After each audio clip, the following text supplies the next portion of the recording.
جو سورۃ المطففین میں آیا ہے، علیین اور سجین، یہ دو مقامات ہیں۔ ایمان والوں کی روحیں جو ہیں علیین میں ان کا نامہ اعمال لکھا جاتا ہے، اور جو منافقین ہیں، مجرم ہیں، سجین میں لکھا جاتا ہے۔ سورۃ المطففین سورت نمبر 83 ہے، پارہ نمبر 30 کے اندر۔ اور اسے واپس دنیا کی طرف لے جاؤ، کیونکہ میں نے انہیں اسی دنیا سے پیدا کیا اور اسی میں انہیں لوٹاؤں گا، اور پھر دوبارہ اسی سے نکالوں گا۔ پھر اس کی روح اس کے جسم کی طرف لوٹا دی جاتی ہے، لیکن یہ لوٹنا دنیا کا سا لوٹنا نہیں ہوگا، یعنی وہ لوٹنے کے بعد یہ نہیں ہے کہ مردہ قبر میں کوئی بیٹھ جائے گا ہمیں نظر آئے گا۔ یہ سب کچھ برزخی معاملات ہوں گے جو میں نے پچھلی دفعہ ڈسکس کیے تھے سورہ فاطر کی آیت نمبر 42 کے تحت، کہ نیند کی حالت میں بھی انسان کی روح قبض ہوتی ہے، لیکن اس کو چٹکی کاٹے تو وہ جاگ اٹھتا ہے، روح کا تعلق بھی رہتا ہے اس حالت میں، بالکل اس طریقے سے ایک ڈیفرنٹ لائف ہے برزخی میں۔ پھر دو فرشتے اس کے پاس آتے ہیں، یعنی اس کی قبر میں، اسے بٹھا کر پوچھتے ہیں۔ اب یہ وہ 4 سوال یہاں پر آ رہے ہیں اس ڈیٹیل حدیث میں۔ پہلا سوال کرتے ہیں تیرا رب کون ہے؟ من ربک؟ وہ کہتا ہے ربی اللہ، میرا رب اللہ ہے۔ دوسرا سوال پوچھتے ہیں تیرا دین کیا ہے؟ ما دینک، تیرا دین کیا ہے؟ تو وہ کہتا ہے میرا دین اسلام ہے۔ پھر پوچھتے ہیں کہ وہ آدمی جو تم میں مبعوث کیے گئے وہ کون ہے؟ اب یہاں پر وہ ڈیٹیل آئی، الذی بعث فیکم، وہ شخص جو تم میں مبعوث کیا گیا تھا وہ کون تھا؟ تو یہ جو کہتے ہیں نا قبر میں آپ صلی اللہ علیہ وسلم آ جاتے ہیں، تو کہ کسی حدیث میں بھی نہیں ہے، اس میں ڈیٹیل آ گئی کہ اس سے پوچھا جاتا ہے جو شخص تم میں پیغمبر بنا کر بھیجا گیا وہ کون تھا؟ تو وہ کہتا ہے ہوا محمد رسول اللہ، وہ اللہ کے رسول محمد صلی اللہ علیہ وسلم۔ مسئلہ حاضر و ناظر میرا ریکارڈ ہے، مسئلہ نمبر 7، جس میں میں نے یہ تمام شبہات کلیئر کی ہیں۔ یہ 3 سوالوں کے بعد، اچھا جامعہ ترمذی میں ایک حدیث ہے 3120، اس میں الفاظ ہیں کہ وہ پوچھتے ہیں من نبیو کا، تیرا نبی کون ہے؟ اس میں تو آیا نا کہ اس شخص کے بارے میں تیرا کیا عقیدہ ہے، اس میں من نبیو کا الفاظ ہے، جامعہ ترمذی 3120۔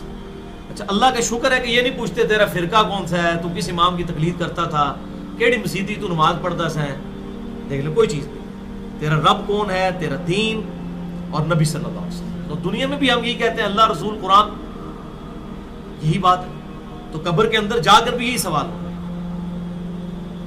اب وہ جب 3 سوالوں کے جواب دیتا ہے تو فرشتے چوتھا سوال اس سے پوچھتے ہیں، جو میں نے قبر کا چوتھا سوال، مسئلہ نمبر 78، تمہیں کیسے پتا چلا، ان 3 سوالوں کے جواب تمہیں کیسے آئے؟ وہ کہتا ہے میں نے اللہ کی کتاب پڑھی تھی، میں اس کتاب پر ایمان لایا اور میں نے اس کے حق ہونے کی تصدیق کی۔ اللہ کی کتاب پڑھی ہوگی تو تصدیق کرے گا نا، اگر سنا کے سنی ہوگا تو کیا تصدیق کرے گا؟ ہاں پڑھا کے سنی ہوگا تو تصدیق کر دے گا۔ پھر آسمان سے آواز آتی ہے میرے بندے نے سچ کہا، اس کے لیے جنتی بچھونا بچھا دو، اسے جنتی لباس پہنا دو اور اس کے لیے جنت کی طرف دروازہ کھول دو۔ قبر کے اندر ہی جنت کی طرف دروازہ کھول دو، یعنی آپ سمجھ لیں جس طرح یہ اب ٹچ سکرین موبائل رکھ کے اور جناب لیپ ٹاپ رکھ کے سامنے لوگ بیٹھے ہوتے ہیں نا، تو ایک دوسری دنیا میں چلے جاتے ہیں، تو جنت کا فزیکلی دروازہ کھول دیا جائے گا، اس کو جنت کی ہوائیں بھی، خوشبو بھی آئے گی اور انتظار وہ کرے گا۔ وہاں اسے ہوا کے جھونکے اور خوشبو بھی آتی ہوگی اور حد نظر تک اس کی قبر کو کشادہ کر دیا جائے گا۔ خوبصورت چہرے، خوبصورت لباس اور بہترین خوشبو والا ایک شخص اس کے پاس قبر میں آئے گا اور کہے گا اس چیز سے خوش ہو جا جو چیز تجھے خوش کر دے، یہ وہ دن ہے جس کا تجھ سے وعدہ کیا جاتا تھا۔ وہ شخص پوچھے گا کہ اے شخص تو کون ہے، تیرا چہرہ بھلائی لانے والا چہرہ ہے۔ وہ جواب دے گا میں تیرا عمل صالح ہوں، یعنی نیک اعمال ایک خوبصورت انسان کی شکل میں اس کی قبر میں آ جائیں گے۔ تو پھر وہ شخص کہے گا اے اللہ، اے میرے رب، جلدی کر، فوراً قیامت قائم فرما دے حتیٰ کہ میں اپنے اہل و عیال کی طرف چلا جاؤں۔ یعنی مومن کہے گا اللہ جلدی جلدی قیامت آئے، مجھے تو اینڈ رزلٹ نظر آ رہا ہے، مجھ سے انتظار نہیں ہوتا، فوراً قیامت آ جائے۔ ابھی سائملٹینیس کنٹراسٹ آنے والا ہے اس میں۔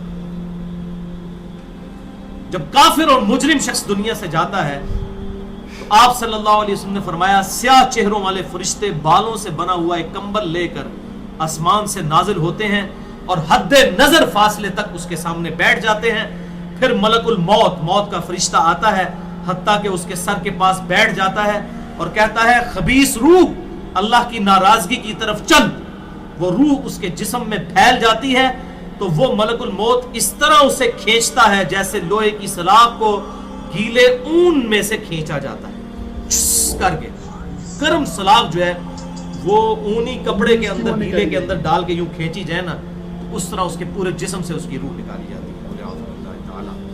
پھر ملک الموت سے باقی فرشتے اس کی روح کو لے کر پلک جھپکنے کے برابر بھی وہاں نہیں رہنے دیتے، حتیٰ کہ وہ اسے بالوں سے بنے ہوئے کمبل میں لپیٹ لیتے ہیں اور اس سے زمین کے مردار سے نکلنے والی انتہائی بری بدبو نکلتی ہے۔ وہ اسے لے کر اوپر چڑھتے ہیں تو وہ فرشتوں کی جس جماعت کے پاس سے گزرتے ہیں تو فرشتوں کی جماعتیں کہتی ہیں کیسی خبیث روح ہے، وہ کہتے ہیں یہ فلاں بن فلاں کی روح ہے، اور وہ اس کی دنیا کا انتہائی کبھی نام لے کر بتاتے ہیں، حتیٰ کہ اسے آسمانی دنیا تک لے جایا جاتا ہے، اس کے لیے دروازے کھولنے کے لیے درخواست کی جاتی ہے تو آسمان کے دروازے اس کے لیے نہیں کھولے جاتے۔ پھر رسول اللہ صلی اللہ علیہ وسلم نے سورۃ الاعراف کی آیت پڑھی کہ ان کے لیے آسمانوں کے دروازے نہیں کھولے جائیں گے، وہ جنت میں داخل بھی نہیں ہوں گے حتیٰ کہ اونٹ سوئی کے سوراخ سے گزر جائیں۔ یہ سورۃ الاعراف کی آیت آپ صلی اللہ علیہ وسلم نے پڑھی۔ پھر آپ صلی اللہ علیہ وسلم نے فرمایا کہ اللہ تعالیٰ فرماتا ہے اس کی کتاب کو سب سے نچلی زمین میں سجین میں لکھ دو، پھر اس کی روح کو شدت کے ساتھ پٹ کھا جاتا ہے۔ پھر آپ صلی اللہ علیہ وسلم نے یہ آیت تلاوت فرمائی سورہ الحج کی، جو شخص اللہ کے ساتھ شرک کرتا ہے گویا وہ آسمان سے گر پڑا تو اب پرندے اسے اچک کر لے جائیں یا کسی دور جگہ پر پھینک دیں۔ پھر اس کی روح اس کے جسم میں لوٹا دی جاتی ہے اور دو فرشتے اس کے پاس آ کر اس سے پوچھتے ہیں تیرا رب کون؟ اب اس سے بھی سوال ہوتا ہے۔ وہ حیرت زدہ ہو کر کہتا ہے ہائے افسوس، ہائے افسوس، میں نہیں جانتا، میں نہیں جانتا۔ پھر پوچھتے ہیں تیرا دین کیا ہے؟ وہ پھر حیرت زدہ ہو کر کہتا ہے ہائے افسوس، ہائے افسوس، میں نہیں جانتا، میں نہیں جانتا۔ پھر اس سے پوچھتے ہیں کہ جو شخص تم میں مبعوث کیے گئے وہ کون تھے؟ تو وہ کہتا ہے ہائے افسوس، میں نہیں جانتا، میں نہیں جانتا۔ پھر آسمان سے آواز آتی ہے اس نے جھوٹ بولا، اس کے لیے جہنم کا بچھونا بچھا دو۔ اور بخاری میں الفاظ ہیں 1374۔ اس کے جواب میں فرشتے پھر اس سے چوتھا سوال کیا کرتے ہیں؟ لا دریتا ولا تلیتا، اور تو نے خود پڑھ کر سمجھنے کی کوشش کیوں نہیں کی؟ یا جو لوگ سمجھے ہوئے لوگ تھے، کتاب و سنت کے منہج پر چلنے والے لوگ تھے، ان کے ساتھ تو کیوں نہیں چلا؟ اللہ تعالیٰ فرماتا ہے اس کے لیے جہنمی بچھونا بچھا دو، جہنم کی طرف ایک دروازہ کھول دو، وہاں سے گرمی اور گرم ہوا اس کی قبر میں آتی رہے گی۔ اس کی قبر کو اس قدر تنگ کر دیا جائے گا کہ اس کی پسلیاں ایک دوسرے کے اندر داخل ہو جائیں گی، اور ایک قبیح چہرے والا شخص قبیح لباس میں انتہائی بدبودار حالت میں اس کے پاس آئے گا اور اسے کہے گا تمہیں ایسی چیزوں کی بشارت ہو جو تمہیں غمزدہ کر دیں، یہ تیرا وہ دن ہے جس کا تجھ سے وعدہ تھا۔ وہ پوچھے گا تو کون ہے؟ تیرے چہرے سے تو خیر کی توقع نظر نہیں آتی۔ وہ جواب دے گا میں تیرا خبیث عمل ہوں جو تو دنیا میں کیا کرتا۔ بات عمل کے ساتھ ہی ہے، صرف کلمہ پڑھنا کافی نہیں ہے، عمل۔ پھر وہ کہتا ہے میرے رب قیامت قائم نہ کرنا، اے میرے رب قیامت قائم نہ کرنا۔ مومن کیا کہتا ہے؟ قیامت قائم کر رہے اللہ۔ اب یہ وہ حدیث ہے وہ جس اس آیت کو حل کرتی ہے جو پچھلی دفعہ ایک بھائی نے سوال بھی کیا تھا۔ سورہ یاسین کی آیت نمبر ہے 52۔ قالوا یا ویلنا من بعثنا من مرقدنا، یعنی جب قبروں سے نکالا جائے گا مجرموں کو، وہ کہیں گے ہائے افسوس، ہمیں کس نے ہماری قبروں سے باہر نکال دیا؟ تو اللہ تعالیٰ کیا فرمائے گا؟ ھذا ما وعد الرحمن وصدق المرسلون، یہی ہے وہ جس کا وعدہ رحمان نے کیا تھا اور رسولوں نے سچا کہا تھا۔ تو کہتے ہیں جی منکرین عذاب قبر کہتے ہیں جی وہ انسان کو کہتے ہیں ہماری قبروں سے کس نے اٹھا لیا، تو اس پہ عذاب تو نہیں ہوتا؟ عذاب تو ہو رہا ہے۔ وہ آپ دیکھیں اس وہ حدیث میں کیا کہہ رہا ہے، اللہ قیامت قائم نہ کرنا، یعنی یہ عذاب تو آیا، قیامت آئی تو پھر بڑا عذاب بھی مجھ پر آئے گا۔ تو اسی لیے وہ اس حیرت زدہ ہوگا قیامت والے دن کہ اب میرے اوپر اگلی مصیبت آ گئی، عذاب کی چوتھی اور فائنل قسط بھی میرے پر آنے والی ہے۔ اللہم اجرنا من النار۔ 11ویں حدیث سنن نسائی میں 1834، مشکات میں 1629۔ ابو ہریرہ رضی اللہ تعالیٰ عنہ کہتے ہیں آپ صلی اللہ علیہ وسلم نے فرمایا جب مؤمن شخص کی موت کا وقت آتا ہے تو رحمت کے فرشتے سفید ریشم لے کر آتے ہیں اور کہتے ہیں راضی ہونے والی پسندیدہ روح نکل، اللہ کی راحت اور رزق کی طرف چل، رب تجھ پر ناراض نہیں۔ تو وہ بہترین کستوری کی خوشبو کی طرح نکلتی ہے، حتیٰ کہ وہ ایک دوسرے سے اسے لے کر اس طرح کرتے کرتے آسمان کے دروازوں تک پہنچ جاتے ہیں تو وہ کہتے ہیں زمین سے یہ کیسی پاکیزہ خوشبو تمہارے پاس آئی ہے. وہ اسے مومنوں کی روح کے پاس لے جاتے ہیں, یعنی نیک آدمی کی روح کو, جو پہلے مومن مر چکے ہیں ان کی روحوں کے پاس. تو انہیں اس کے آنے پر اس سے بھی زیادہ خوشی ہوتی ہے, یعنی مومن انتظار کر رہے ہوتے ہیں, ویلکم کرتے ہیں. جیسا کہ تم میں سے کسی کو اپنے بچھڑے ہوئے شخص کے ملنے پر خوشی ہوتی ہے. تو وہ آلریڈی جو مردہ روحیں وہاں پر پہنچی ہوتی ہیں, جو مر چکے شخص جو ہوتے ہیں ان کی روحیں, وہ نئی آنے والی روح سے پوچھتے ہیں فلاں کا کیا حال ہے, فلاں کا کیا حال ہے. پھر وہ کہتے ہیں اسے چھوڑ دو کیونکہ یہ ابھی ابھی دنیا کے غم میں مبتلا ہو کر یہاں پر آیا ہے. تو مرنے والا شخص کہتا ہے کہ تم جس شخص کے بارے میں مجھ سے پوچھ رہے ہو وہ تو فوت ہو چکا ہے, کیا تمہارے پاس نہیں آیا؟ وہ کہتے ہیں اسے تو اس کے ٹھکانے ہاویہ یعنی جہنم میں پہنچا دیا گیا ہے. اور جب کافر شخص کی موت کا وقت آتا ہے تو عذاب کے فرشتے بالوں کا لباس لے کر اس کے پاس آتے ہیں اور اسے کہتے ہیں ناراض ہونے والی ناپسندیدہ روح نکل, اللہ کے عذاب کی طرف چل. وہ مردار کی انتہائی بدبو کی صورت میں نکلتی ہے, حتیٰ کہ وہ اسے زمین کے دروازے کے پاس لے آتے ہیں تو وہ کہتے ہیں یہ کتنی بدبودار ہے, حتیٰ کہ اسے کافروں کی روح کے پاس ملا دیا جاتا ہے. اب دیکھیں کہ وہ مومن پوچھ رہے ہوتے ہیں, اب میں اس کو ٹرانسلیٹ کر رہا ہوں, برا نہیں منانا. وہ مومن کہتے ہیں کہ فلاں شخص کا کیا حال ہے, فلاں بزرگ, فلاں مولوی صاحب, فلاں حضرت صاحب کدھر ہے؟ وہ کہتے ہیں وہ تو جناب کدوں مار بیٹھے تو آڈے کول نہیں پہنچے. اور پھر فرشتے جناب اتنے نہیں آئے جو دوزخ کی تھے, دیکھ لیں. یعنی وہ اسی لیے پوچھ رہے ہوتے ہیں کہ تو چل ہم تک پہنچ گیا, فلاں بھی ایک دنیا میں بڑا کوئی مشہور نیک آدمی تھا, وہ کدھر گیا؟ تبھی تو وہ ایکسپیکٹ کر رہے ہوتے ہیں نا اس کو کہ اس کو بھی یہاں پہ آنا چاہیے. تو ان کو بتایا جاتا ہے کہ بھئی وہ یہاں پر نہیں, وہ کہیں اور پر ہے. 12ویں حدیث جامعہ ترمذی میں 1071 نمبر اور مشکات میں 130 نمبر ہے. سیدنا ابو ہریرہ کہتے ہیں نبی صلی اللہ علیہ وسلم نے فرمایا جب میت کو دفن کیا جاتا ہے تو 2 سیاہ فام نیلی آنکھوں والے فرشتے اس کے پاس آتے ہیں. ان میں سے ایک کو منکر اور دوسرے کو نکیر کہا جاتا ہے. سیاہ فام نیلی آنکھوں والے خطرناک شکل کے فرشتے منکر اور نکیر. پس وہ کہتے ہیں تم اس شخص کے بارے میں کیا کہا کرتے تھے, یعنی نبی صلی اللہ علیہ وسلم کے بارے میں سوال ہوتا ہے. تو وہ کہتا ہے وہ اللہ کے بندے اور اس کے رسول ہیں. میں گواہی دیتا ہوں کہ اللہ کے سوا کوئی معبود نہیں اور محمد صلی اللہ علیہ وسلم اس کے بندے اور رسول ہیں. وہ دونوں فرشتے کہتے ہیں ہمیں پتا تھا تم یہی جواب دو گے. پھر اس کی قبر کو لمبائی اور چوڑائی میں 70 ہاتھ کشادہ کر دیا جاتا ہے.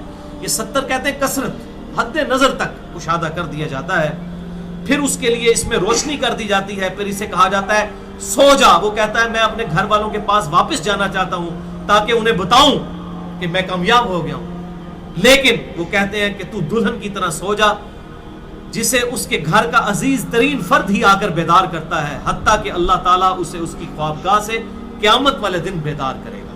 یعنی اسے لٹا دیا جائے گا, پھر اس پہ وہ کیفیت وہ جنت والی تاری رہے گی, پھر الٹیمیٹلی اللہ تعالیٰ اسے دوبارہ سے زندہ کرے گا. اور اگر وہ منافق ہوا تو وہ کہے گا میں نے لوگوں کو ایک بات کہتے ہوئے سنا تو میں بھی ویسے ہی کہا کرتا تھا, یعنی مجھے نہیں پتا, اللہ کی وہ گواہی نہیں دے سکے گا, رسول اللہ صلی اللہ علیہ وسلم کا اقرار نہیں کر سکے گا, میں کچھ نہیں جانتا. وہ فرشتے کہیں گے ہمیں پتا تھا تم یہی کہو گے. پس زمین سے کہا جاتا ہے اس پر تنگ ہو جا. وہ اس پر تنگ ہو جاتی ہے حتیٰ کہ اس کی ہڈیاں اور پسلیاں ایک طرف کی دوسری طرف آ جاتی ہیں, یوں ولیعوذ باللہ تعالی, اور اسے مسلسل عذاب ہوتا رہے گا حتیٰ کہ اللہ اسے خوابگاہ سے دوبارہ زندہ کرے گا. یعنی قیامت تک اس پر وہ اس حالت میں عذاب رہے گا, ہمیں نظر نہیں آئے گا. جیسے سویا ہوا شخص ایک ڈراؤنا خواب دیکھتا ہے وہ تکلیف محسوس کرتا ہے, پاس کھڑا شخص نہیں محسوس کر سکتا. اور سنن دارمی میں ایک حدیث ہے صحیح سند کے ساتھ, مشکات میں 134 نمبر ہے کہ آپ صلی اللہ علیہ وسلم نے فرمایا 99 اژدہے اس پر, 99 جو ہے خطرناک ڈینجرس قسم کے سانپ اس پر مسلط کر دیے جاتے ہیں جو قیامت تک اسے ڈستے رہتے ہیں. اور وہ اتنے خطرناک اژدہے ہیں, آپ صلی اللہ علیہ وسلم نے فرمایا کہ اگر ان میں سے کوئی ایک بھی دنیا پر اپنی پھنکار پھینک دے تو دنیا کی زمین کبھی سبزہ نہ ہوگا, ایسا زہر ہے ان کے اندر. اللہم اجرنا من النار, اللہم اجرنا من النار. یہ بھائیو عذاب قبر کیمرے سے نہیں دیکھا جا سکتا, یہ اللہ تعالیٰ نے پردہ رکھا. 13ویں حدیث